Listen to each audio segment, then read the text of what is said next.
LG 에너지 솔루션의 잠정 실적 리뷰까지 도와드렸습니다. 현재 코스피는 1.01% 내린 2,714.21포인트로 장을 마쳤습니다.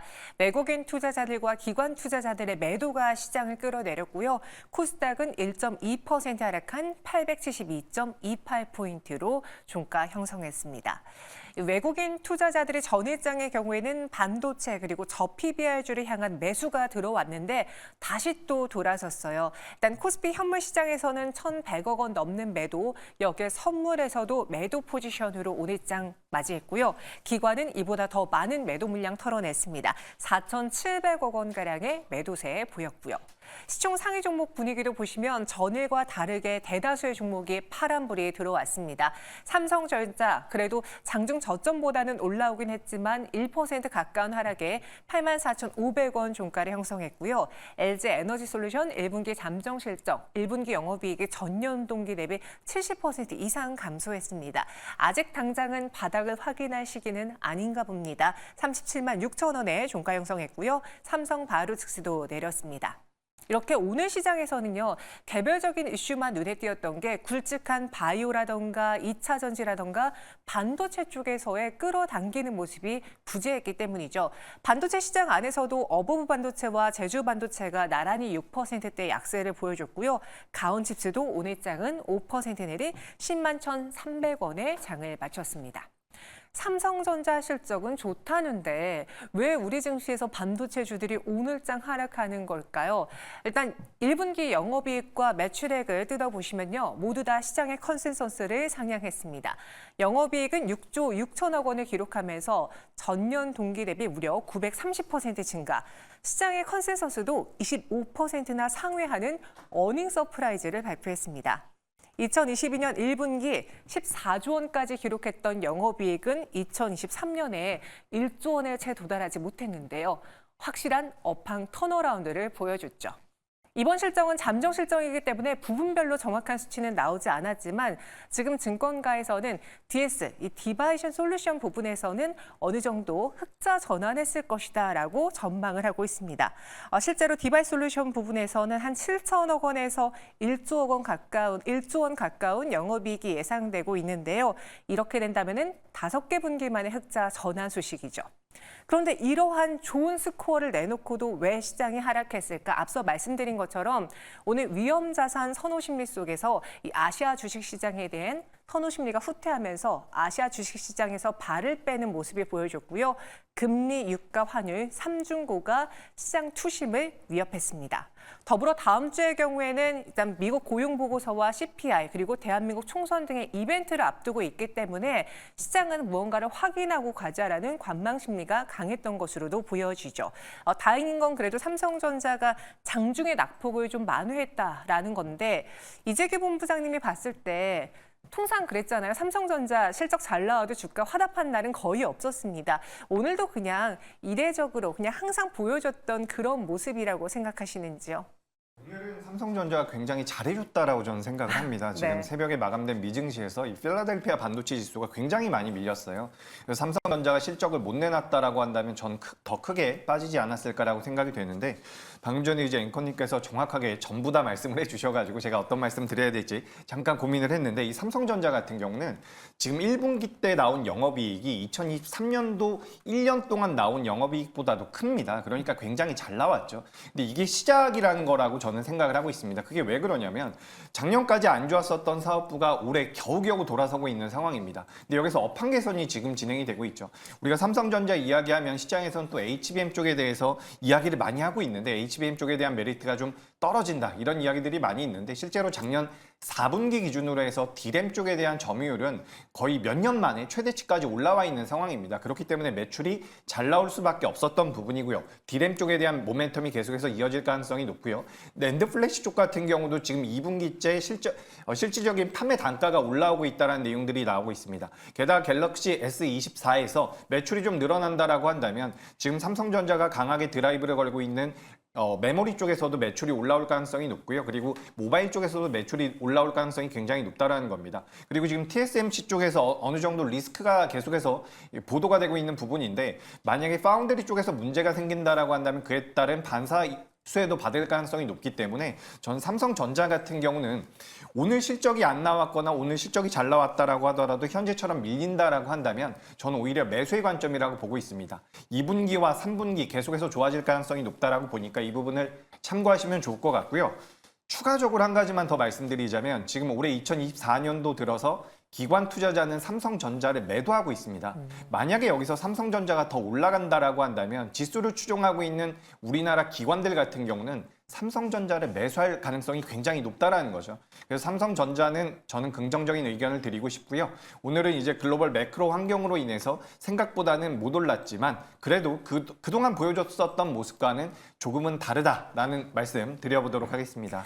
네, 오히려 미중시와 그리고 이런 거시적인 환경들을 고려해 봤을 때 오늘 삼성전자는 잘 버텨준 것이다. 만약에 시장이 영업이 6조 원이라는 서프라이즈를 보여주지 않았다면 오늘 장 더 큰 타격을 받았을 것이다 라고 평가했고요. 조정 시 매수로 여전히 반도체 삼성전자 긍정적인 콜 의견 주셨습니다.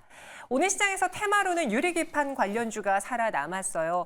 이번 주 내내 뜨겁네요. HB테크놀로지가 오늘은 15% 넘는 급등에 3,735원 기록했고요. 필옵틱스는 윗꼬리가 달렸습니다. 아직 상용화 멀었다고 하는데 왜 이렇게 시장은 빨리 유리기판에 환호하고 있을까 의아하면서 관련주 흐름 보셨을 거예요. 오늘 필옵틱스는 32,850원에 장 마쳤고 SKC와 삼성전기, YC캠 모두 다 빨간불을 켰습니다. 반면에 방산주의 경우에는 내림세를 보인 종목이 더 많았습니다. 현대로템이 3.12% 내림에 37,300원의 장을 마쳤고요. 인적 분할 이야기가 나온 하나에어로스페이스의 경우에는 오늘 장 9.96% 크게 밀리면서 21만 2,500원의 종가 형성했습니다. 계속해서 이 방산의 경우에는 수주 잔고를 눈여겨봐야 되는데 또 이번에 한 언론사의 보도에 따르면은 폴란드와 관련해서 또 그리고 수출과 관련해서 계속 호조 소식을 전달하고 있어요. 이렇게 된다면은 방산주 오히려 하락할 때 매수 기회로 봐야 되는 건지 또 실적 시즌에 믿고 볼 만한 업종이 맞는지 이건희 대표님 생각은 어떠십니까? 예전에 한번 말씀드린 적이 있는데 지금 이게 보도가 K2 전차랑 K9 자주포 관련돼서 루마니아에서 추가 수주가 나올 것 같다라는 얘기가 좀 나오고 있는데 폴란드 옆에 있는 나라죠. 이제 보면 K9 자주포는 하나 에어로스페이스와 관련이 있는 거고 K2 전차는 현대 로템과 관련이 있는데 아직 확정된 게 아니라 지금 루마니아가 다음 달이라고 봐야 지금 이제 얼마 한 달 정도 남은 거죠. 다음 달 5일경으로 알고 있는데 그때부터 해서 현대로템의 K2 흑표전차에 대해서 현지 실거리 사격 테스트를 실시한다라는 게 지금 확인됐다라고 지금 보도를 했고요. 이제 이게 왜 큰 의미가 있냐면 실사격 계약 체결을 하기 전에 이제 실사격이라는 것 자체가 계약 체결 전에 무기의 이제 성능을 마지막으로 이제 평가하기 위해서 하는 마지막 단계입니다. 그러니까 이제 실제로 기동하면서 전차들은 가만히 서서 포를 쏜다고 생각하시는데 가만히 서서도 쏠 수 있지만 요즘 나온 전차들은 대부분 다 달리면서 쏩니다. 네, 그래서 달리면서 근데 표적에 맞추는 확률이 거의 90%, 100% 이렇게 된다고 보시면 되는데 그걸 못 맞추면 바보라고 얘기를 들을 정도로 이게 되게 쉽다라고 얘기합니다. 그러니까 그 정도로 지금 K2 전차의 성능이 굉장히 좋고요. 지금 이제 예전에도 한번 말씀드렸지만 지정학적으로 이제 지형을 보면 모스크바부터 시작해서 쭉 이제 동유럽 전반이 걸쳐서 다 평지이기 때문에 지금 러시아 우크라이나 전쟁이 끝나서 만약에 러시아가 승기를 잡고 여기서 종전이 된다라고 하면 러시아가 가만히 있겠냐, 우리 쪽으로 더 건드리면 어떡하냐 이런 거에 대한 불안감이 계속 있습니다. 그래서 지금 전반적으로 군비를 확장하고 있는 중인데.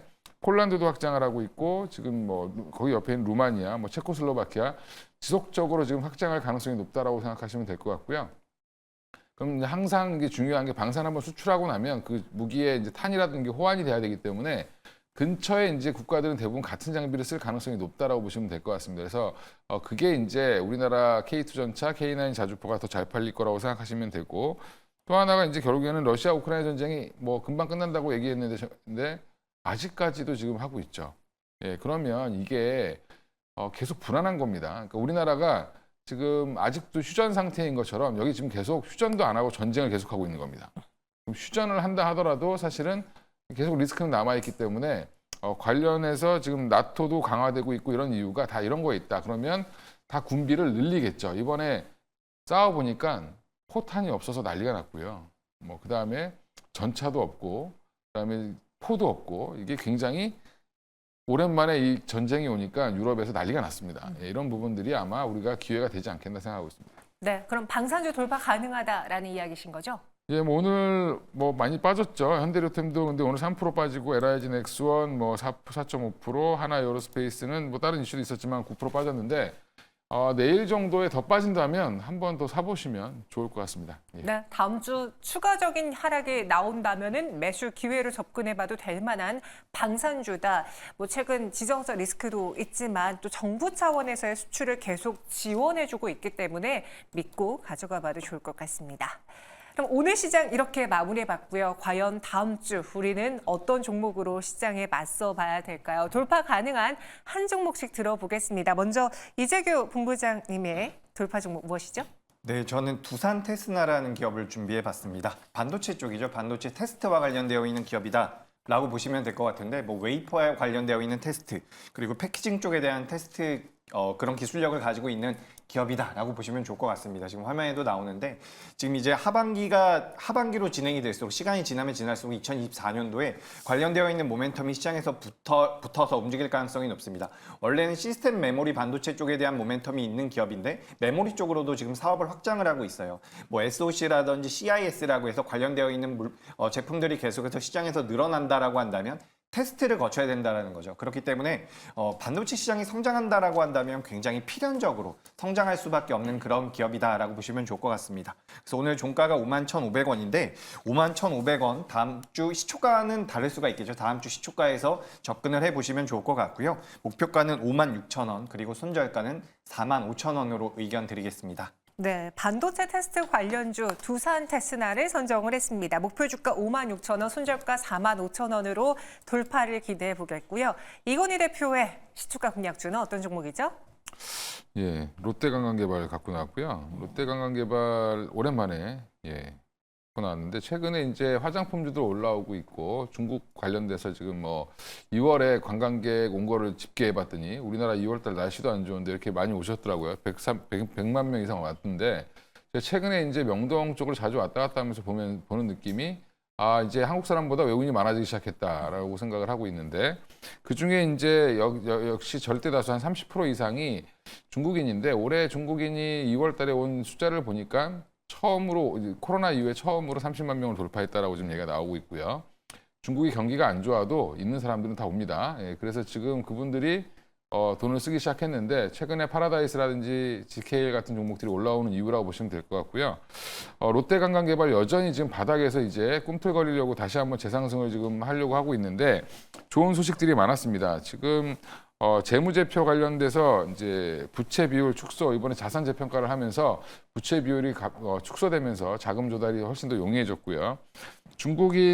제주도에도 중국인이 가장 많이 늘어나고 있는 지금 통계가 나왔고 지금 제주도에 계신 분들 얘기 들어보니까 중국인들이 또 다시 많아지기 시작했다라고 얘기하시는데 이게 제주 내 대표적인 이제 드림타워죠. 드림타워 호텔을 갖고 있고 그 안에 중국인들 중심으로 이제 영업을 주로 하는 회사이기 때문에 롯데관광개발 지금 이제 보셔야 될 자리다.